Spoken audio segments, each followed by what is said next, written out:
Even coaching centre. तो कैसे हो डियर? तो शुरू करें फिर आज का सेशन। तो आज के सेशन में हम तीन क्वेश्चंस की प्रैक्टिस करने वाले हैं, जो हमारा फिर से किसके ऊपर रहेगा अभी? लीनियर अरेंजमेंट के ऊपर। जब कुछ पर्सन, तो आज के सेशन में और भी इंपॉर्टेंट चीजें हैं जिसमें हम पैरेलल रोज, जिसमें हम दो रेखाओं में बैठे पर्सन्स को भी डिस्कस करेंगे। ठीक है, चलो शुरू करते हैं, आज के सेशन को बढ़ाते हैं आगे की तरफ। तो पहले तो सिंपल लेवल का क्वेश्चन देख लो, जो पिछले सेशन से ही हमारा लिंक रखता है कि आपको कितने पर। ठीक है, are seated in a straight line, इस दिशा में फेस कर रहे हैं, उत्तर दिशा में। P sits fourth to the right of X। ये P जो है X के कहां पर है? फोर्थ राइट में अवेलेबल है। तो हम X को रैंडमली ले लेंगे कहीं, उसके 1 2 3, यहां पर कौन बैठेगा? P। ये देखो 5% बैठ चुके हैं, 2 X और P हो गए, 3 जो बीच में। अगला पॉइंट, आइदर P और X sit at an extreme end of the line. या तो P को किसी चरम छोर पे बैठना है, या तो X को। तो हम दो केसेस बना लेते हैं। पहले हम P को ले लेंगे, 5% है, बाकी 3 यहां पर होंगे। दूसरे केस में हम X को एक्सट्रीम एंड पे है, बाकी 3 यहां पर बैठे होंगे। ठीक है, अब देखो 8% हो चुके हैं। अगला देखो क्या है, Q and V are immediate neighbors of each other, but none of them is an immediate neighbor of X and P। अब माना कि Q और V दोनों एक साथ हैं, बट दोनों में से कोई भी ना तो X का पड़ोसी है, ना ही P का पड़ोसी है। तो मतलब कि Q और V के लिए इन दोनों सीड्स के अलावा हमारे पास कोई ऑल्टरनेट नहीं है। इसके अलावा हम कहीं बिठा ही नहीं सकते। यहां पर भी Q और V के अलावा कोई ऑल्टरनेट नहीं होगा, फिक्स जाएंगी दोनों के दोनों। ठीक है, क्योंकि दोनों एक साथ भी Q और P के पड़ोसी भी नहीं है। Only one person sits between V and S। V और S के बीच में एक पर्सन आएगा। अगर V और S के बीच में एक पर्सन आएगा तो V यहां नहीं आ सकता। क्यों? एक के गैप में X आ रहा है। ठीक है, तो हमें V यहां लेना होगा। एक के गैप में यहां पर कौन आ गया? S आ गया। सिमिलरली यहां पर V यहां पर नहीं होगा, V हमें यहां लेना होगा। तो ही हम एक के गैप में कौन बिठा पाएंगे? S बिठा पाएंगे। दोनों केसेस वैलिड हैं।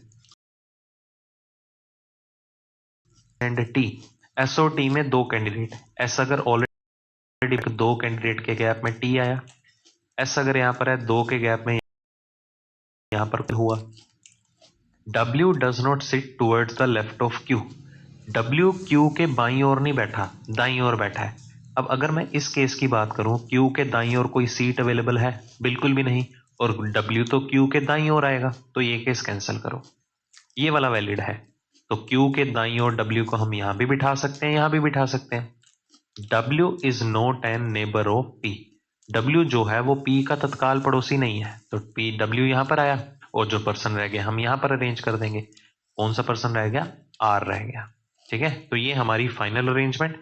इससे रिलेटेड देखते हैं कौन कौन से क्वेश्चन बनते हैं। पहला question, what is the position of X with respect to R। X की स्थिति बतानी है R के विद रिस्पेक्ट टू। तो R के विद रिस्पेक्ट देखो कहां बैठा है? बाईं ओर तीसरे स्थान पे, third to the left. D option हमारा answer. Which of the following persons represents seated at the two extreme end of the line. तो हमें बताना है जो चरम छोरों पर बैठे हैं दो व्यक्ति, वो कौन कौन से हैं। एक तो हो गया P, दूसरा कौन है? V। तो आंसर आएगा P एंड V या V एंड P, कोई भी गिवन हो। बी ऑप्शन मेरा रिक्वायर्ड आंसर। देखो कितने सिंपल है क्वेश्चन। ठीक है, चलिए तो लेवल अप बढ़ाते हैं। अब यहां पर हम डिस्कस करेंगे किसके ऊपर? जब पैरेलल रोज वाला है। देखो लिखा हुआ है ना, इन टू पैरेलल रोज, मतलब कि जब कोई दो लोग समानांतर पंक्तियों में बैठे हों, तो ऐसे क्वेश्चन को कैसे करना है। ठीक है, अब यहां पर देखो आपको बाइलिंगुअल अवेलेबल है, आपको हिंदी में भी अवेलेबल है, बट अगली स्लाइड में देखो मेरे पास स्पेस नहीं है ना बनाने के लिए, तो मैं अगली स्लाइड में देखो यही क्वेश्चन करवाने वाला हूं। तो सेम एज इट इज है, चेक कर सकते हो। इसमें हिंदी में नहीं है तो मैं हिंदी में डिक्टेट जरूर कर दूंगा। ओके, तो देखो क्या लिखा हुआ है कि 8 पर्सन है in sitting in two parallel rows containing 4 people each. इन दोनों की दोनों पंक्तियों में 4 4 पर्सन आएंगे। इन रो 1 पहली पंक्ति में PQRS 4 पर्सन है and seated and all of them are facing south. चारों का फेस जो है वो साउथ की तरफ है, मतलब साउथ फेसिंग में कौन से पर्सन बैठेंगे? PQR and S। ये रो 1 हो गई। इन रो 2 दूसरी पंक्ति में ABCD चारों बैठे हैं और सभी का मुंह जो है वो उत्तर दिशा की ओर है। और आगे ये भी लिखा गया देखो, in the given sitting arrangement each member seated in a row faces another member of the row. एक पंक्ति में बैठा पर्सन या व्यक्ति दूसरी पंक्ति में बैठे व्यक्ति को अपोज भी कर रहा है, उसके विपरीत भी बैठा है। ये दूसरी पंक्ति हो गई। इधर कौन बैठे हैं? PQRS। और इधर कौन बैठे हैं? ABCD, जो उत्तर दिशा की ओर है। दक्षिण दिशा की फेस करने वाले पर्सन का राइट लेफ्ट मेंशन कर लेंगे। इनका राइट लेफ्ट वही होगा जो उत्तर दिशा में है, जो आपका राइट लेफ्ट है। चलो शुरू करते हैं। R sits second to the right of P। R जो है P के दाईं और दूसरे स्थान पे है। तो देखो, P हम यहां नहीं ले सकते क्योंकि दूसरा दायां नहीं बना पाओगे। P हम यहां भी नहीं ले सकते क्योंकि दूसरे दाएं प्लेस पे देखो नहीं बना पाओगे। तो P यहां पर लोगे तो R यहां पर आ जाएगा। अब इसी से रिलेटेड एक और केस भी बन सकता है कि अगर हम P को यहां ले लें, ठीक है, तो उसके दूसरे दाएं पे कौन अवेलेबल होगा? R। राइट लेफ्ट ध्यान से देखना है क्योंकि साउथ फेसिंग में राइट और लेफ्ट आप जैसे बैठे हो उसके कंपैरिजन में उल्टा हो जाएगा। A is an immediate neighbor of the person who faces R। इस स्टेटमेंट को ध्यान से समझो। कहता A उस पर्सन का या उस व्यक्ति का पड़ोसी है जो R के सामने बैठा है। अब R के सामने तो ये पर्सन बैठा है, इसका पड़ोसी कौन है? A।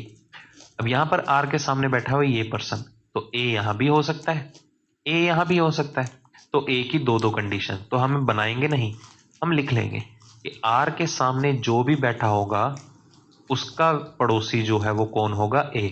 मतलब A जो है दाएं या बाएं कहीं भी हो सकता है। अगला point, Q sits second to the left of the person who faces A। कहता जो व्यक्ति A के सामने बैठा है उसके बाईं और दूसरे स्थान पे Q बैठा है।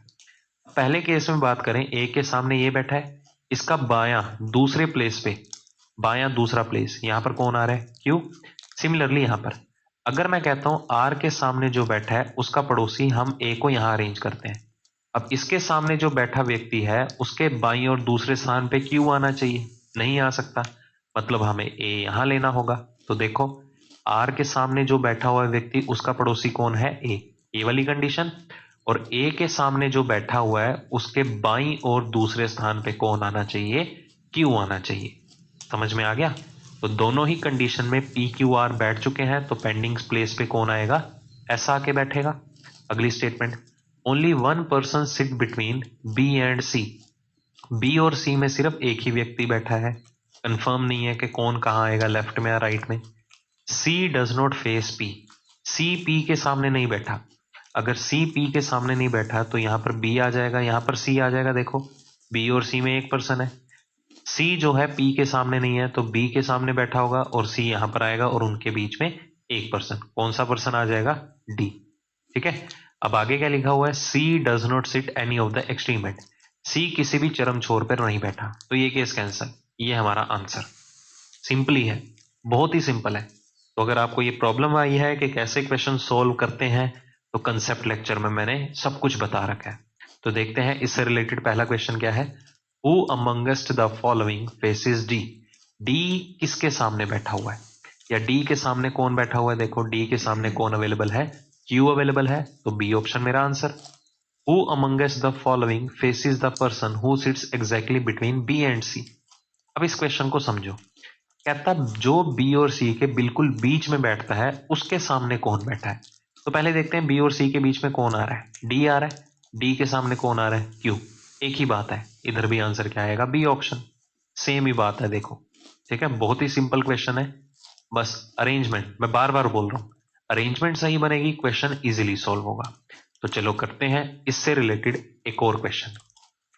अब यहां पर बोल दिया गया है कुछ व्यक्ति, some persons are sitting in two parallel rows containing 5 person in each row. पहले तो बोलता है कुछ व्यक्ति बैठे हैं, फिर दोनों रोज में कितने व्यक्ति बैठे हैं? 5 5, मतलब टोटल व्यक्ति कितने हो गए? 10। ठीक है, स्पेस यहां पर कम है तो मैं अगली स्टेटमेंट में देखता हूं। ये देखो, कितने कितने पर्सन आ रहे हैं दोनों पंक्तियों में? 5-5। तो दोनों पंक्तियों में हम 5-5 पर्सन, 1 2 3 4 5 यहां बिठा देते हैं। और आगे देखते हैं लिखा हुआ है कुछ, in row 1 ABCDE are sitting facing south. ठीक है, नॉर्थ साउथ वाला केस है।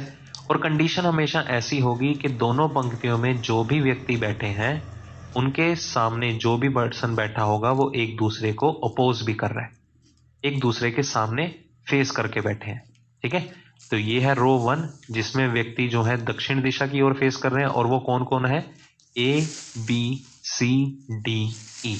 अब रो 2 में देखते हैं कौन कौन से पर्सन आएंगे जो नॉर्थ दिशा में या उत्तर दिशा में फेस करके बैठे हैं।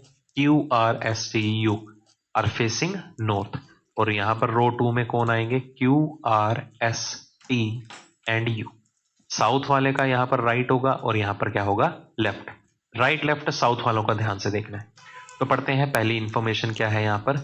ये देखो लिखा हुआ है, ये तो सेम एज इट इज है, एक रो का मेंबर दूसरे रो के मेंबर को के सामने भी बैठा है, ये फॉर्मेलिटी है।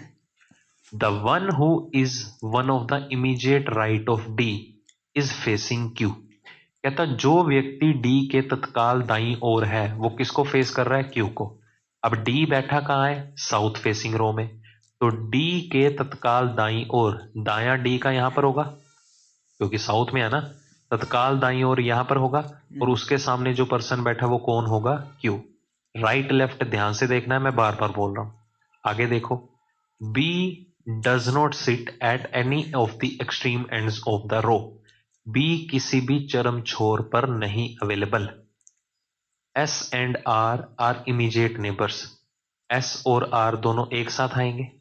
ठीक है, आर एस एस आर कैसे भी हो सकते हैं। Only one person sits between A and C. कहता ए और सी के बीच में सिर्फ एक ही व्यक्ति आके बैठेगा। R sits second to the left of the one who faces A. कहता जो पर्सन ए के सामने बैठा हुआ है जो भी होगा उसके सेकंड लेफ्ट पे कौन होगा? आर। ध्यान से समझो मैंने कैसे ड्रॉ किया। कहता जो ए के सामने बैठा व्यक्ति है, मतलब ये वाला व्यक्ति जो है, उसके बाईं और दूसरे स्थान पे यहां पर कौन आके बैठेगा? आर आके बैठेगा। आगे पॉइंट देखो क्या गिवन है, E faces the person who is on the immediate left of R. कहता आर के जो इमीडिएट लेफ्ट पे बैठा हुआ व्यक्ति है उसके सामने कौन बैठा हुआ है? ई। आर के जो तत्काल बाईं ओर बैठा पर्सन है उसके सामने कौन है? ई। अब देखो कितने पर्सन आ चुके हैं, 1 2 3 4 पर्सन तो हो गए। अब पांचवा पर्सन या तो यहां पर होगा या तो यहां पर होगा। अरेंजमेंट देखो कैसे बन रही है, बस करने का तरीका कॉपी करो। T sits at the left end of the row. T extreme left पे बैठा हुआ है। ठीक है, तो मतलब कि यहां पर कौन हो गया? टी हो गया। E and D are not immediate neighbours. E और डी एक साथ नहीं बैठे हैं। मुझे एक बात बताओ, आर के इमीडिएट लेफ्ट में तत्काल बाईं ओर जो भी पर्सन बैठा है वो ई को फेस कर रहा है। ठीक है, अब मैं कहता हूं आर के तत्काल बाईं ओर क्या पता टी ही बैठा हो। ये हो सकता है ना, तत्काल बाईं ओर टी बैठा हो और वो किसको फेस कर रहा हो? ई को फेस कर रहा हो, क्योंकि टी तो देखो एक्सट्रीम लेफ्ट हैंड पे है। अब हम इससे रिलेटेड एक और केस भी बना सकते हैं। केस को समझना ये कैसे बन रहा है, एक एक्स्ट्रा केस। 5 पर्सन दोनों की दोनों पंक्तियों में बैठे हैं। तो देखो, अगर मैं कहता हूं आर के एक्सट्रीम लेफ्ट पे ये पर्सन है जिसके सामने कौन बैठा हुआ है? ई। टी के बारे में तो पता ही है कि वो टी तो एक्सट्रीम लेफ्ट पे आएगा, बाएं छोर पर आएगा। इतना क्लियर है। अब आर और वो पर्सन जो ए को फेस कर रहा है उनके बीच में एक कैंडिडेट है। अब अगर आर यहां पर है, उसके दाईं ओर कौन सा पर्सन बैठा है यहां पर? जो ए के विपरीत बैठा है। देखो लिखा हुआ था ना, जो पर्सन ए के विपरीत है उसके बाईं और दूसरे स्थान पे कौन आएगा? आर। तो यहां पर भी सेम कंडीशन, ए को हमें यहां लेना होगा, उसके सामने जो पर्सन बैठा हुआ है उसके बाईं और दूसरे स्थान पे कौन अवेलेबल होगा? आर अवेलेबल होगा। ठीक है, तो ये पॉइंट भी हमने सॉल्व कर लिया। आगे देखो, कहता आर और एस एक साथ बैठे हैं। अगर आर यहां पर है तो एस यहां पर आ जाएगा। अब देखो एस यहां भी हो सकता है, एस यहां भी हो सकता है, चलिए इग्नोर करते हैं। अब आगे लिखा हुआ था ए और सी के बीच में एक व्यक्ति आएगा, तो सी यहां पर हो गया। इस केस में सी यहां पे लिखा हुआ था, ये वाला पॉइंट देखो, टारगेट करो। क्या लिखा हुआ था? जो डी के तत्काल दाईं ओर बैठा है, डी साउथ में फेस कर रहा है ना, दक्षिण दिशा की ओर। डी के तत्काल जो दाईं ओर बैठा है वो किसको फेस कर रहा है, क्यू को फेस कर रहा है।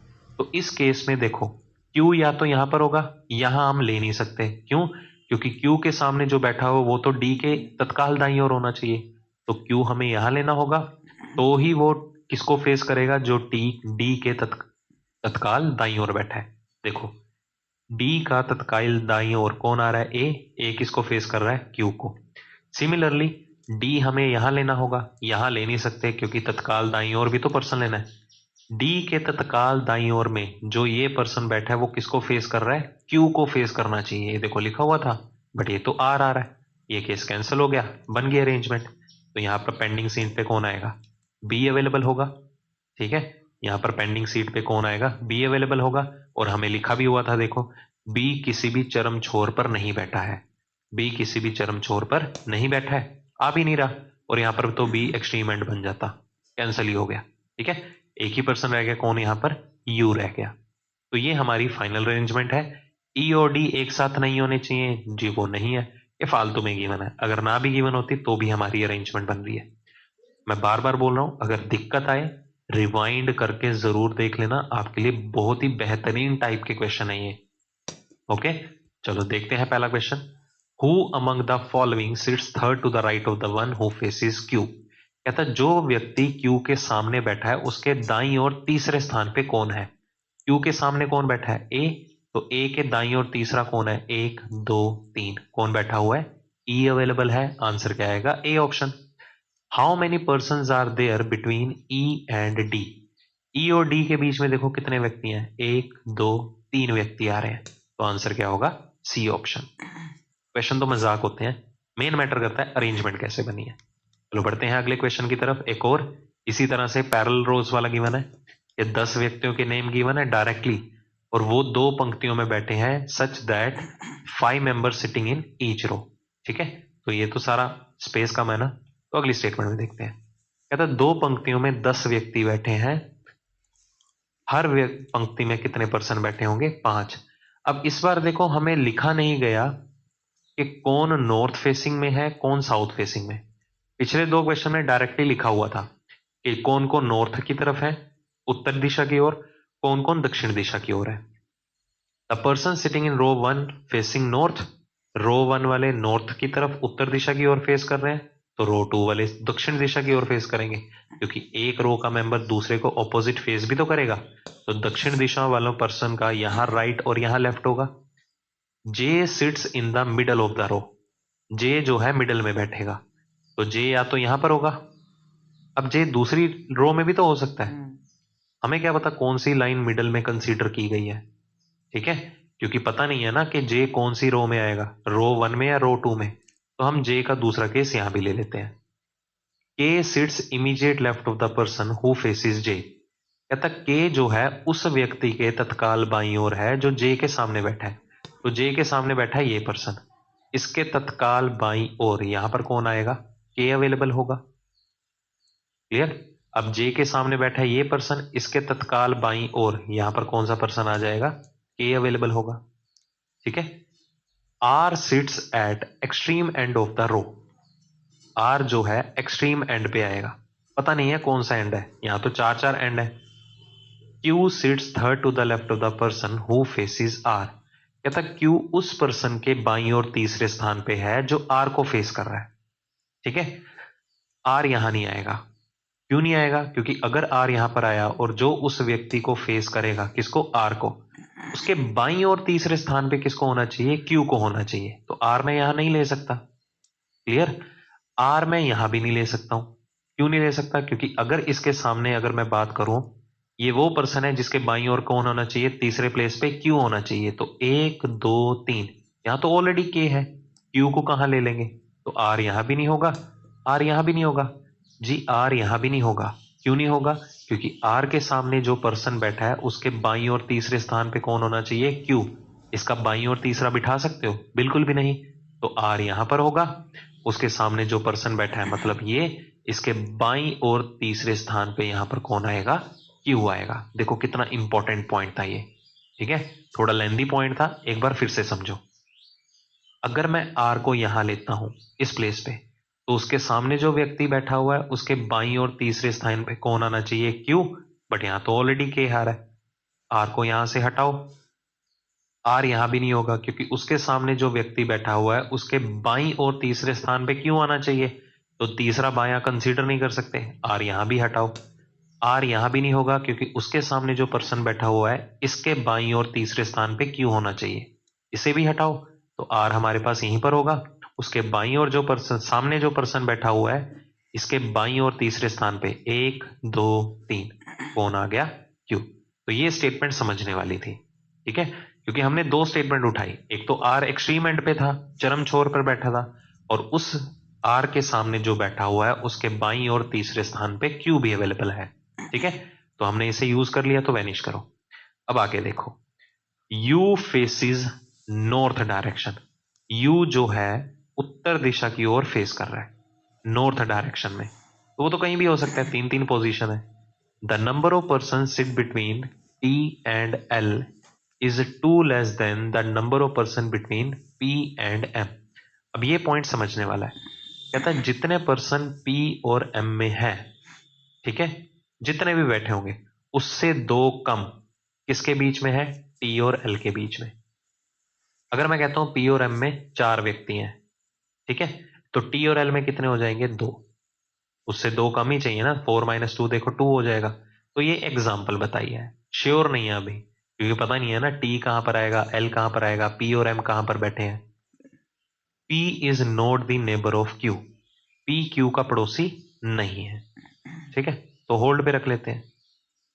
P does not sit at any of the extreme end of the row, T किसी भी चरम छोर पर नहीं आएगा, एंड पे नहीं आ रहा। M sits third to the left of W, M जो है वो W के बाईं और तीसरे स्थान पे है, ठीक है। W के बाईं और तीसरे स्थान पे कौन आएगा? M अवेलेबल होगा, इतना क्लियर हो गया।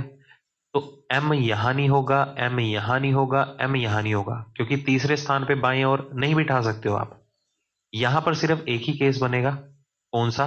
कि M अगर W के थर्ड लेफ्ट पे चाहिए तो W यहां पर होगा, उसके थर्ड लेफ्ट पे M यहां पर। इसके अलावा कोई ऑल्टरनेट नहीं है, चाहे मैच करके देख लो, कोई ऑल्टरनेट नहीं होगा।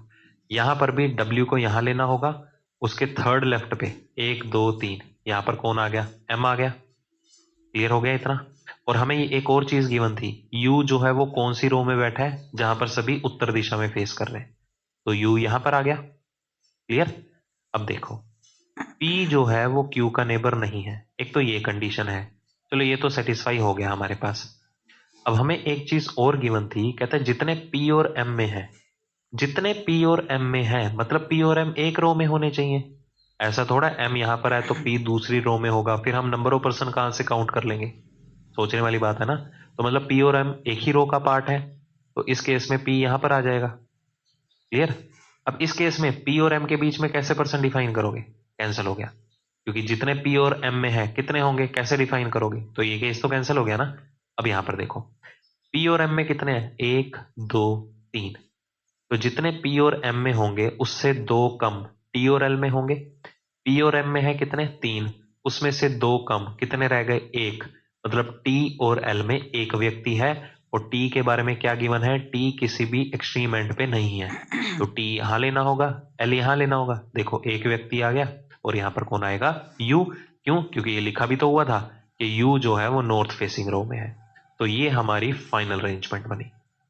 बहुत इंटरेस्टिंग, थोड़ा सा कॉम्प्लेक्स लगेगा, शुरुआत में दिक्कत आएगी, सबको आती है। जब मैंने अपने टाइम पे शुरू किया था तो मुझे भी प्रॉब्लम आई थी, बट मैंने प्रैक्टिस जरूर की थी।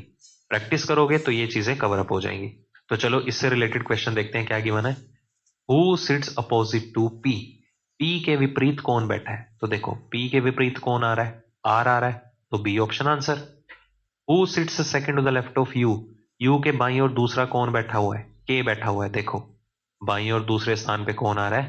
के, तो सी ऑप्शन आंसर। ठीक है, चलो, तो ये थे हमारे पास आज के सेशन में क्वेश्चन। इंटरेस्टिंग थे ना? देखो काफी इंपॉर्टेंट थे। पैरेलल रोज वाला सेफ साइड लेके चलना है, एग्जाम में जैसे कंपटीशन बढ़ा लेवल आ सकता है, बट आपको फुल्ली प्रिपेयर होके जाना है, क्योंकि हमारी कमिटमेंट थी कि आपको सारे का सारा सिलेबस तो कवर अप करवाएंगे, साथ के साथ जो लेवल रहेगा वो नॉर्मल से थोड़ा हाई रहेगा। ठीक है, तो हम घबराएंगे नहीं। अगर थोड़ा सा लेवल हाई भी आ गया एग्जाम में तो परेशान होने वाली कोई भी बात नहीं है। इजीली रिलैक्स होकर क्वेश्चन को सॉल्व करेंगे। तो मिलेंगे जल्दी ही और भी बेहतरीन क्वेश्चन की प्रैक्टिस के साथ। अब यहाँ पर रुके नहीं हम, एक्सट्रीम क्वेश्चंस की प्रैक्टिस अभी भी करनी है। ठीक है, मिलते हैं जल्दी ही। Thank you so much.